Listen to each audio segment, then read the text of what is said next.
সকাল সকালে রেডি সেডি হয়ে গেছি। রেডি হওয়ার পর দেখি বৃষ্টি নামিয়ে দিয়েছে।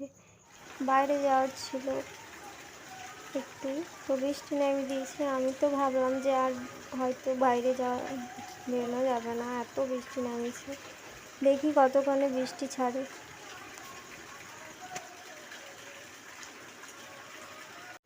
গাইস, বৃষ্টি না থামতে বেরিয়ে পড়লাম একটু দেরি না করে।